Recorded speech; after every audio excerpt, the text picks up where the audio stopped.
สบายดีพี่น้องปองปายมาสุกุสุโคนมาเด้อมาเด้อทุกคนมาเฮามาพากันเฮ็ดออมเขียดกินกันเด้อมื้อเจ้าเด้อเมื่อวานนี้สาวตุกไปหน้าก็ได้เขียดมาอยู่ถ้วยหนึงมื้อเจ้าเขียดแม่ไข่แน่บ่ไข่แน่เนาะปนกันสตุกคั่วไว้เรียบร้อยแซ่กามไว้เรียบร้อยย่านเพิ่นเน่ามื้อเจ้ามื้อนี้เฮาก็มีแต่สิพากันมาลงมือเฮ็ดเลยมื้อเจ้าก็สิขัวข้าวเบื่อเหลืองเนาะสาวตุกมักข้าวเบื่อเหลืองเด้อมื้อเจ้า สิออมมีหยังก็ตามสตุกหมักใส่กระเบือเหลืองมันหอมดีสำหรับสตุกว่าคันกระเบือแช่น้ำก็ได้อยู่แต่มันบ่หอมปานใดเนาะแล้วก็สำคัญสตุกก็มักใส่มักพริกแห้งขัวแล้วมันหอมใส่มักพริกแห้งใส่มักแคนโอ้ยสุดยอดเลยสตุกมักแบบนั้นเด้อพี่เจ้าแล้วเฮาก็สิมาล้างผักเนาะสำหรับผักนี่ขาดบ่ได้ก็คือผักขาดเด้อพี่เจ้าออมเขียดแกงออมเขียดนี่ผักขาดผักด่างขม ใส่อู้เขากันเด้อมาเจ้าอันนี้สตุกบ่ได้พักหลายอย่างสตุกได้แต่พักหมพักขาดพักพักนางคมแล้วก็พักนางตูวัฒนานสตุกได้มาใส่แต่กับบุเป็นหยังก็คือว่าใส่ได้อยู่เนาะสำนีก็แสบแล้วเนาะสิมาหาเก็บใบขี้หูดใบขี้หูดนี่สดๆจากต้นเลยอยู่เฮือนสตุกเองเด้อนี่พักขี้หูดนี่บ่ได้ซื้อเพิ่นเด้อพักขี้หูดนี่ บริเสียเงินซื้อผักขี้หูดเก็บกินของตัวเองอยู่ในต้นนี่ก็เหลือเฟือมันจะเอากินจนบ่ทันพี่น้องเอ้ยเก็บออกจากต้นใหม่ๆสดๆเลยนี่สตุกปลูกไว้แต่3-4 ปีหลังสตุกปลูกเองได้นี่กะในเองแต่3-4 ปีหลังเดียวนี่เพิ่นใหญ่แล้วมื้อเจ้าใหญ่ท่วมหัวสตุกแล้วเพิ่นเริ่มเป็นหมากได้เด้นี่ผักขี้หูดนี่ข้าวเดียวนึงแล้วนี่ปลูกข้าวเดียวก็เป็นหมากให้กินแล้ว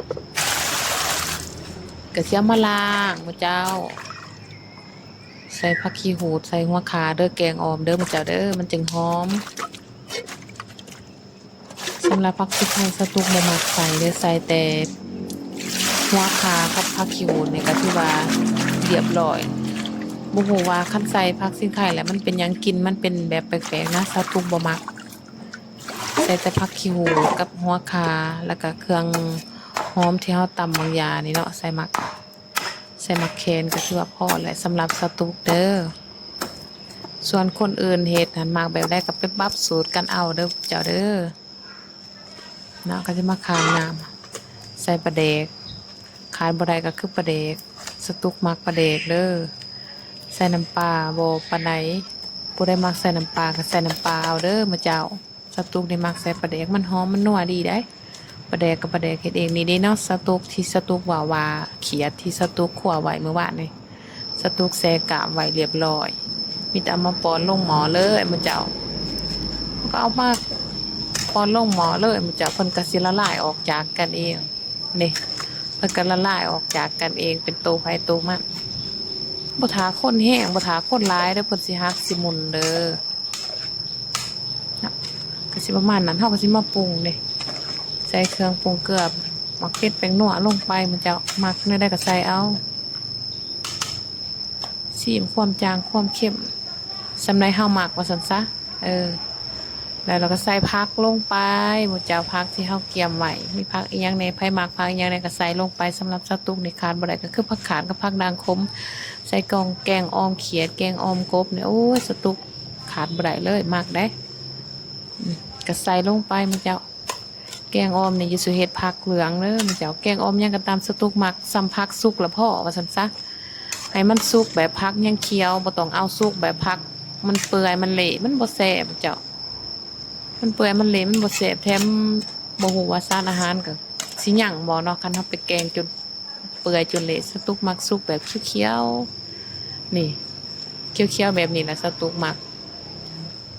มันจะแซ่บได้เฮาเฮ็ดกินนี่ถ้าเฮาเฮ็ดกินแบบเฮามีเทคนิคเฮามีวิธีการเฮาเฮ็ดกินชนิดใดมันก็แซ่บคันเฮาเฮ็ดกินบ่เป็นบ่มีวิธีการนี่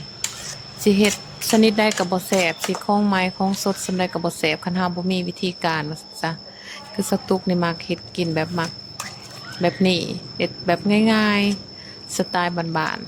ๆเฮ็ดแบบง่ายๆสไตล์บ้านๆเด้อสตุกมักกินอาหารบ้านนอกบ้านนาเด้สุกแบบเคี้ยวๆจังซี่ได้บ่เอาสุกแบบเปื่อยๆหลังจากนั้นก็สตุกก็สิซีมเนาะซีมจางเข้มได้ล่ะบ่ก็